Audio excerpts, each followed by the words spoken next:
প্রিয় দর্শকরা, আমি অঞ্জলি। আজ আমি তোমাদের কাছে এমন একটা ঘটনা শেয়ার করব যা শুনে তোমরা হয়তো আমাকে দোষ দেবে, ঘৃণা করবে, কিন্তু আমি আজ সব খুলে বলতে চাই।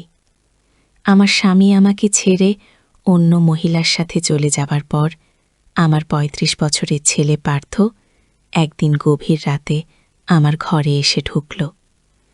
আমি মাত্র ১৪ বছর বয়সে বিয়ে করেছিলাম, তাই এখন আমার বয়স মাত্র ৫০। সেদিন ঘরের দরজায় টোকা পড়ল। রাত তখন প্রায় ১টা। আমি ঘুম থেকে উঠে দরজা খুললাম। পার্থ দাঁড়িয়ে আছে, তার চোখে অদ্ভুত এক দৃষ্টি।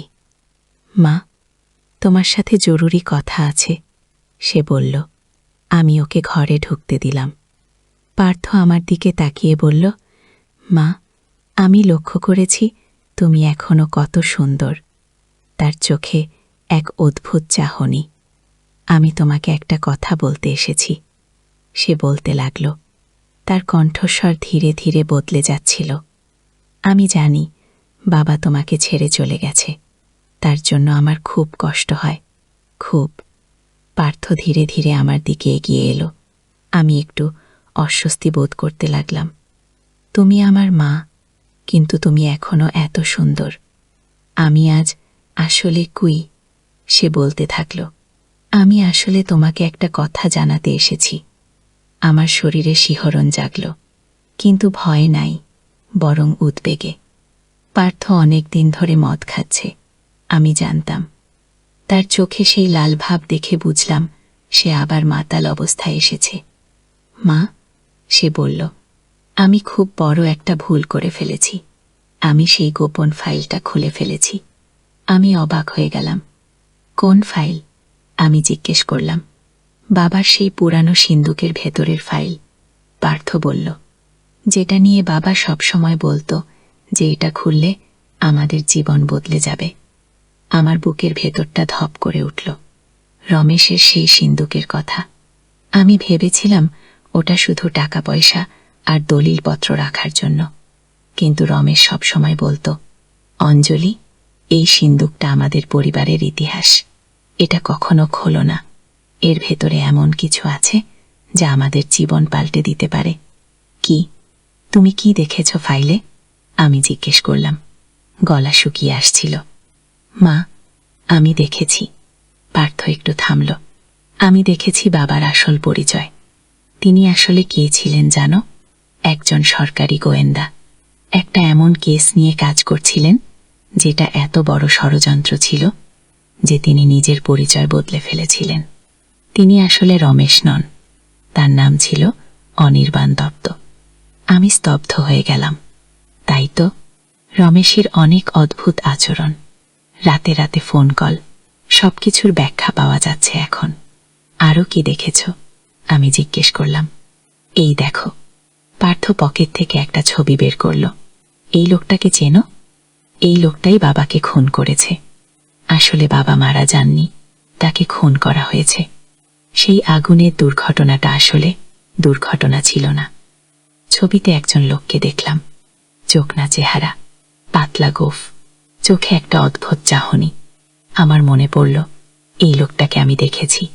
মাঝখানে আগে আমাদের বাড়ির সামনে দাঁড়িয়েছিল। এই লোকটা ফিরে এসেছে। মা, পার্থ বলল, সে আমাদেরও খুন করতে চায়। বাবার কাছে এমন কিছু তথ্য ছিল যা এখনো আমাদের কাছে আছে বলে সে মনে করে। কিন্তু সেটা কি? আমি জিজ্ঞেস করলাম। আমি জানি না, পার্থ বলল। তবে ফাইলে একটা ছোট্ট ম্যাপ আছে, সেখানে একটা জায়গা চিহ্নিত করা আছে। আমার মনে হয় সেখানে কিছু লুকানো আছে। কি? হঠাৎ করে আমাদের বাড়ির সামনে একটা গাড়ি এসে থামল। পার্থ জানালা দিয়ে উকি দিয়ে দেখল ওই লোকটা এসেছে। সে চেঁচিয়ে উঠল, আমরা এখন পালাতে হবে। ফুপ। সেই রাতেই আমরা আমাদের বাড়ি ছেড়ে চলে গেলাম। পার্থ আমাকে নিয়ে তার এক বন্ধুর বাড়িতে আশ্রয় নিল। পরদিন সকালে আমরা শুনলাম আমাদের বাড়িতে আগুন লেগেছে, সবকিছু পুড়ে ছাই হয়ে গেছে। এরপর শুরু হলো আমাদের পালিয়ে বেড়ানোর জীবন, শহর থেকে শহরে, গ্রাম থেকে গ্রামে। পার্থ আর আমি সারাক্ষণ সতর্ক থাকতাম। আমরা নতুন নাম নিলাম, নতুন পরিচয় নিলাম। পার্থ হয়ে গেল প্রতীক, আমি হলাম অনা। সেই ম্যাপ অনুসরণ করে আমরা একদিন পৌঁছালাম একটা পাহাড়ি এলাকায়। সেখানে একটা পুরনো বাড়ি ছিল। বাড়িটা দেখে মনে হচ্ছিল কেউ বহুদিন এখানে থাকে না। এটাই সেই জায়গা। পার্থ বলল, আমরা এখানে কিছু খুঁজে পাব? ভুল। বাড়িটা খুঁজতে খুঁজতে আমরা পেলাম একটা ছোট্ট বাক্স। তার ভেতরে ছিল একটা পেন ড্রাইভ আর একটা চিঠি। চিঠিতে লেখা ছিল, প্রিয় অঞ্জলি এবং পার্থ, যদি তোমরা এই চিঠি পড়ছ তাহলে আমি আর বেঁচে নেই। আমি জানি তোমরা অনেক কষ্ট পাচ্ছ, কিন্তু আমার কাছে কোনো উপায় ছিল না। আমি 5 বছর ধরে একটা বড় ষড়যন্ত্রের তদন্ত করছিলাম। একদল মানুষ দেশের সম্পদ লুট করছে। তাদের মধ্যে আছে রাজনীতিবিদ, ব্যবসায়ী, এমনকি আমাদের বিভাগের কিছু উচ্চ পদের অফিসার। এই পেন ড্রাইভে আছে সব প্রমাণ। এটা খুব সাবধানে দেশের প্রধানমন্ত্রীর কাছে পৌঁছে দিতে হবে। বিশ্বাস করো না কাউকে, সাবধানে থেকো। তোমাদের ভালোবাসি, অনির্বাণ রমেশ। চিঠিটা পড়ে আমার চোখে পানি এসে গেল। রমেশ আমার স্বামী, একজন দেশপ্রেমিক ছিলেন। তিনি দেশের জন্য লড়াই করেছিলেন। মা, আমরা কি করব এখন? পার্থ জিজ্ঞেস করল। আমরা বাবার শেষ ইচ্ছা পূরণ করব, আমি বললাম। আমরা এই তথ্য প্রধানমন্ত্রীর কাছে পৌঁছে দেব। কিন্তু সেটা সহজ ছিল না। আমরা যখনই কোথাও যেতাম সেই লোকটা আমাদের খুঁজে বের করত। আমরা বুঝতে পারছিলাম যে আমাদের ফোন, ইমেল সবকিছু ট্র্যাক করা হচ্ছে। একদিন আমরা দেখা করলাম আমার ছোটবেলার বন্ধু সুদীপ্তার সাথে। সে এখন একজন সাংবাদিক। আমরা তাকে সব বললাম। আমি তোমাদের সাহায্য করব, সুদীপ্তা বলল। আমি এই তথ্য প্রধানমন্ত্রীর কাছে পৌঁছে দেব। কিন্তু আমরা জানতাম না সুদীপ্তাও ছিল সেই ষড়যন্ত্রের অংশ। সে আমাদের ধরিয়ে দিল।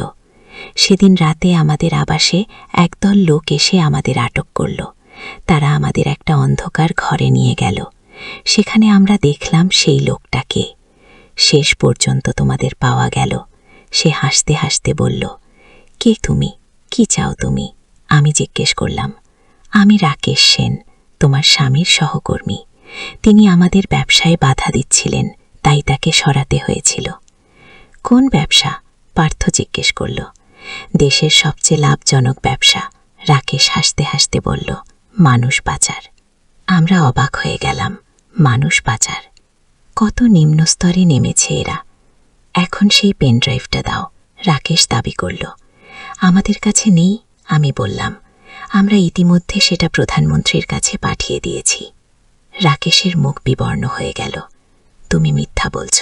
না, আমি দৃঢ়ভাবে বললাম। আমরা জানতাম তোমরা আমাদের ধরবে, তাই আমরা আগেই ব্যবস্থা নিয়েছিলাম। কি? আসলে আমরা পেন ড্রাইভটা সুদীপ্তাকে দেইনি।